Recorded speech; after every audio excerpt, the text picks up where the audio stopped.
What the automotive industry can teach every business about survival.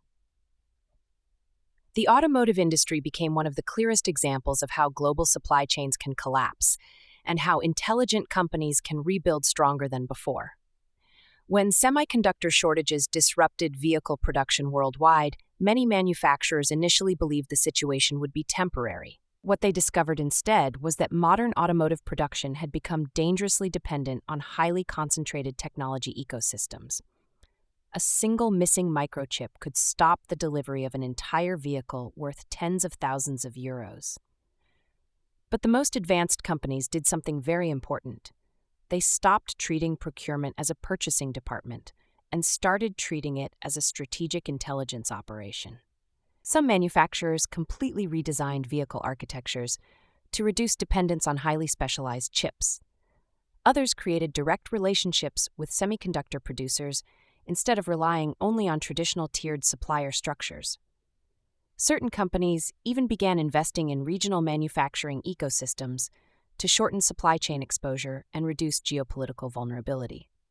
At the same time, energy instability and fuel-related costs forced automotive companies to rethink logistics itself. Transportation optimization became far more than route planning. Companies began redesigning entire production schedules around energy efficiency, shipping predictability, and regional assembly flexibility. What is fascinating is that some automotive firms actually benefited from previous crises because they had already experienced operational trauma years earlier.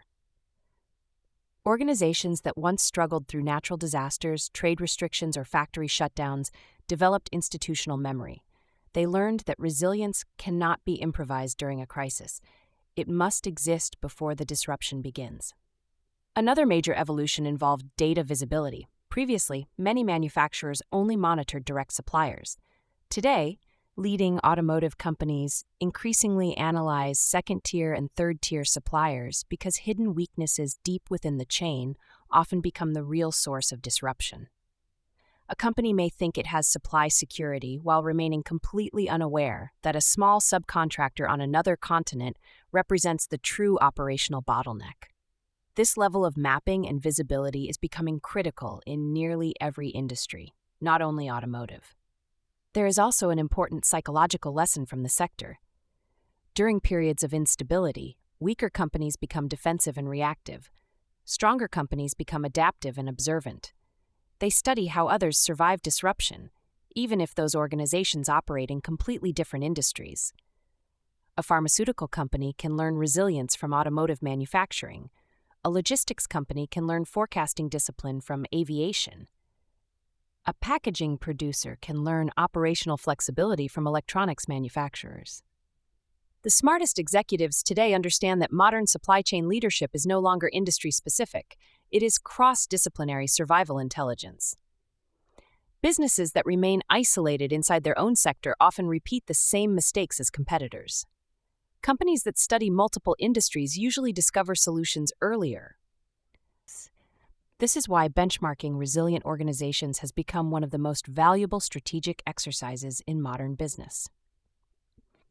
Not to copy competitors blindly, but to understand how strong organizations think during pressure. The companies that survive difficult decades are rarely those with perfect stability. They are the ones capable of learning faster than disruption evolves. Kaleidoscope International helps organizations develop exactly this type of adaptive operational thinking, combining supply chain transformation, leadership coaching, risk orchestration, and strategic resilience planning so companies can navigate uncertainty without losing momentum.